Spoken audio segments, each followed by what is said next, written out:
안녕하세요 여러분, 제 목소리 잘 들리시나요? 모두의 사수 김영진입니다. 혹시 알고 계셨나요?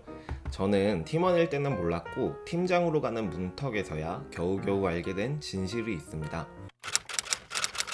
그것은 회사가 직장인에게 요구하는 역량은 크게 두 종류이고 어느 순간 갑자기 다른 역량을 요구한다는 사실입니다. 여러분이 신입일 때 면접을 어떤 방식으로 보셨는지 떠올려 보세요.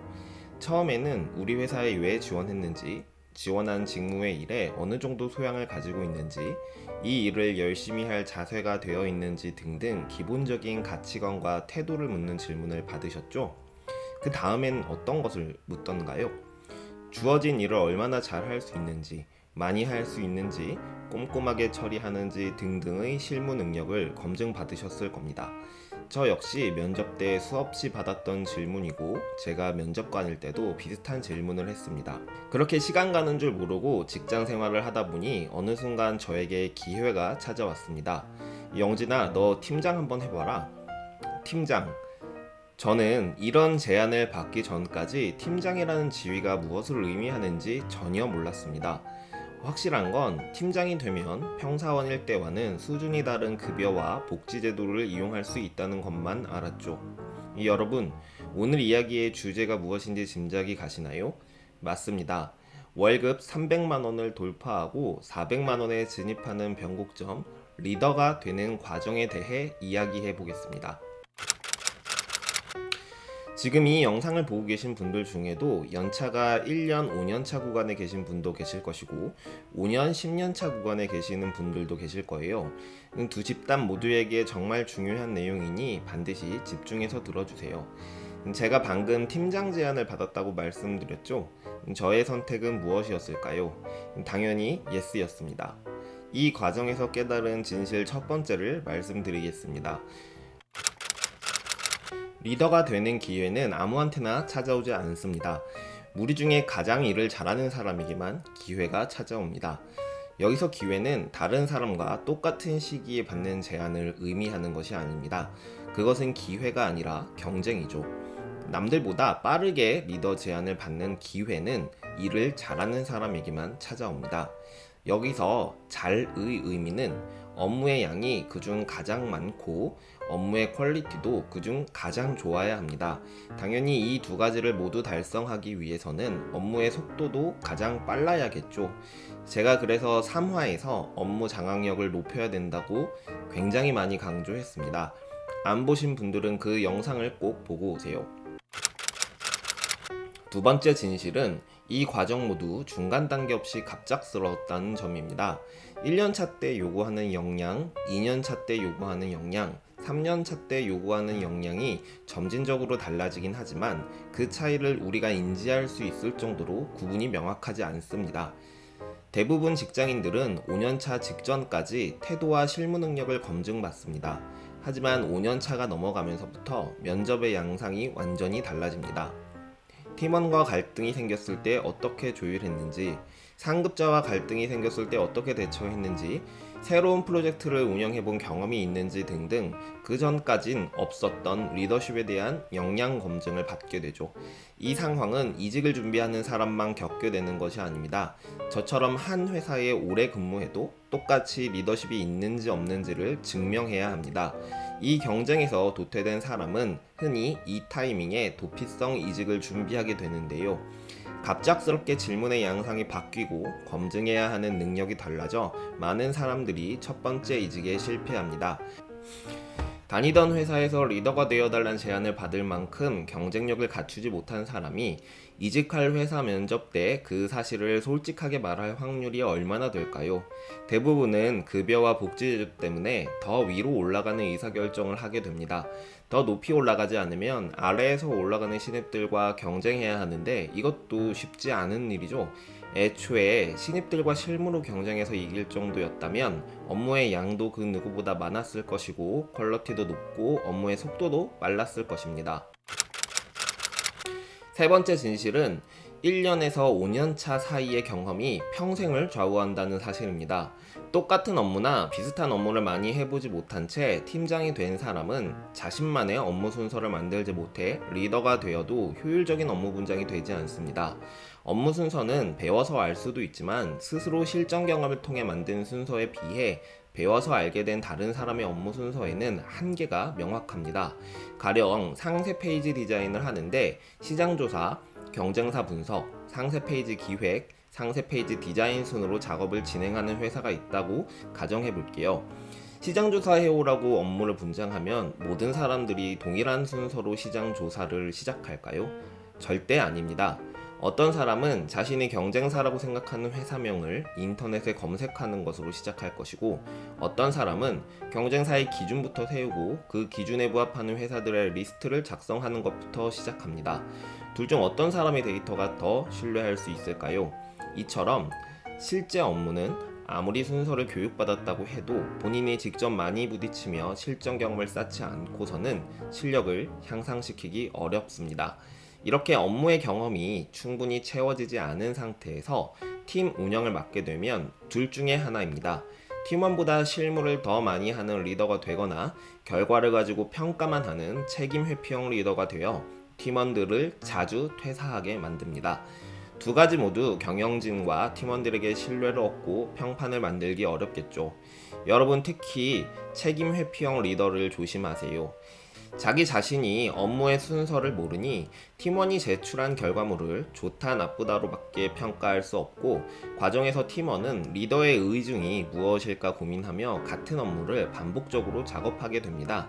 사실 리더조차 무엇을 원하는지 구체적으로 모르는 상황이니 이 과정은 흡사 가스라이팅과 같습니다. 될 때까지 제 작업을 시키니 소위 사람이 갈려나가는 상황인 것이죠. 이렇게 되면 리더도 그 회사에 있기가 어려워집니다. 계속 이탈하는 팀원들이 리더에 대해 좋게 얘기할 리도 없고, 팀 성과가 저조하니 가장 중요한 평판이 급속도로 떨어지기 시작합니다. 대부분 실력을 갖추지 못한 리더들의 경력이 1년에서 8개월, 8개월에서 5개월, 5개월에서 3개월, 갈수록 이직 주기가 빨라지는 이유도 여기에 있습니다. 처음 1년은 어떻게 버텨도 다음 회사는 그마저도 어렵고 그 다음 회사에서는 더 어려워지기 때문입니다. 네 번째 진실은 지금 모든 면에서 여유로워 보이는 팀장님들도 팀원일 때는 전혀 그렇지 않았다는 사실입니다. 이들은 신입 때 그 누구보다 회사 일을 많이 하고 그 누구보다 일을 완벽하게 처리하고 빨리 인정받은 사람들입니다. 이들은 타고난 기버들입니다. 업무를 가려받지 않았고 도움이 필요한 곳에 언제 어디서나 자발적으로 참여했던 사람들입니다. 우리가 같은 실무자일 때 이렇게 업무를 많이 하고 여기저기 들쑤시고 다니는 사람들을 오지랖이라고 생각하고 별로 좋게 보지 않았을 수도 있습니다. 오히려 필요한 일만 적재적소 선택하여 참여하는 사람들을 현명하다고 생각하셨을 수도 있습니다. 그런데 한번 생각해 보세요. 자신의 한계와 상관없이 수많은 시행착오를 거치며 성장한 사람과 자기가 할 수 있는 만큼만 일을 받아서 한 선택적 기버들은 양과 질에서 모두 차이가 날 수밖에 없습니다. 기버들은 자신의 한계를 넘어서며 훨씬 더 빠르고 크게 성장하는데, 선택적 기버들은 할 수 있는 일만 하기 때문에 질적인 성장 없이 경력만 쌓이게 되죠. 신입사원으로 입사했을 때와 똑같은 업무 능력을 가지고 있기 때문에 선택적 기버들은 팀장이 되었을 때 비로소 기버가 되어야 함을 깨닫기 시작합니다. 여러분, 기버가 되셔야 합니다. 선택적 기버는 매사 계산적인 사람으로 보이기 마련입니다. 여러분은 손해를 1도 보지 않으려는 사람과 깊은 인간관계를 맺고 싶으신가요? 마지막으로 다섯 번째 진실은 성공하는 팀장보다 실패하는 팀장의 수가 훨씬 더 많다는 사실입니다. 회사 입장에서도 100명 중 좋은 팀장은 10명 정도만 배출되어도 됩니다. 그럼 나머지 90명은 어떻게 될까요? 내부 경쟁에서 밀려 팀장이 되지 못해 도피성 이직을 하거나 무너지는 자존심을 애써 달래며 다니던 회사를 계속 다니거나 둘 중에 하나입니다. 도피성 이직을 하는 사람이 다른 회사에 가서 실패하는 과정을 보면 업무의 양적 경험이 부족해서 자신만의 업무 순서가 없고, 그렇기 때문에 밑에서 일하는 팀원들이 매우 힘들어집니다. 디렉션이 매우 추상적이고 뜬구름 잡게 되죠. 내용에 힘이 없다, 전달력이 약하다 등등 구체적으로 무엇이 문제인지 집어내지 못하고 전체적인 인상에 포커싱된 피드백만 오가게 됩니다. 이 과정에서 퇴사하는 사람이 증가하는 건 당연하겠죠. 문제가 무엇인지 알려주지는 않고 재작업만 시키는 팀장을 누가 좋아할까요? 성공한 팀장보다 실패한 팀장이 더 많은 이유가 노력이 부족해서가 아니라 노력조차 안 해서라는 사실을 알면 더 아쉽기만 합니다. 그래서 이 책을 추천합니다. 바로 리더십 챌린지입니다. 이 책에선 팀원들의 참여도가 높은 팀의 공통적인 특징을 5가지로 압축해 소개합니다. 5가지 원칙을 지킨 팀은 그렇지 않은 조직보다 순이익에서는 거의 18배, 주가에서는 거의 3배의 차이를 보여주었다고 하는데요. 그 원칙이 무엇인지 알아보겠습니다. 첫 번째, 가치와 원칙을 명확히 하라입니다. 결론적으로 리더십은 리더가 어떻게 행동하며 차이를 만들어낼 수 있냐에 관한 것입니다. 모범적인 리더들은 타인을 몰입하게 하고 최고의 기준을 달성하려면 자신들이 다른 사람에게 기대하는 행동의 본보기가 되어야 한다는 사실을 아주 잘 알고 있습니다. 가치와 원칙은 어떤 행동으로 본을 보여야 하는지 이정표가 되어줍니다. 두 번째, 비전으로 가슴을 뛰게 하라입니다.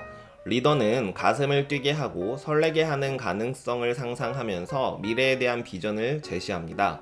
마치 건축가가 청사진을 그리고 엔지니어가 모형을 만드는 것처럼 어떠한 프로젝트를 착수하기 전에 결과가 어떻게 될지 명확한 이미지를 그려 제시할 수 있어야 하죠. 세 번째, 새로움에 도전하라입니다. 개인별 최고의 리더십 사례들은 한결같이 기존의 틀을 벗어나 새로운 변화를 창조한 것들입니다. 어떤 사람도 현재 상태를 그대로 유지하면서 최고의 업적을 달성할 수 없습니다. 구체적 내용은 다르지만 리더들은 모두 역경을 극복하였고 성장과 혁신, 개선의 기회를 놓치지 않았습니다. 네 번째, 스스로 행동하게 만들어라입니다. 리더들은 구성원들이 미약함을 느끼거나 의존성이 커지거나 소외감을 느끼면 자신이 낼 수 있는 최고의 성과를 낼 수 없거나 매우 오랫동안 정체된다는 사실을 아주 잘 알고 있습니다. 그래서 구성원들이 자기 결정력을 높이고 역량을 개발할 수 있도록 지원하죠. 그들 스스로 일할 수 있는 환경과 조건을 설계한다는 뜻입니다. 다섯 번째, 열정이 우러나게 하라입니다. 리더가 된다는 것은 사람들이 한 공헌에 대해 감사를 표시하는 일이며 공동체 의식을 촉진해 승리를 축하하는 문화를 만드는 역할을 하는 것입니다. 이 5가지 원칙들이 뜬구름 잡는 이론이 아닌 실제 세계 각지에서 일어난 실전 사례들로 가득 채워져 있습니다. 이 영상을 보시고 지금부터 리더가 되기 위해 준비하고자 하는 분들은 이 리더십 챌린지를 반드시 읽어보세요. 이 영상이 도움이 되셨다면 구독과 좋아요 그리고 알람 설정까지 부탁드립니다. 긴 시간 경청해 주셔서 감사합니다.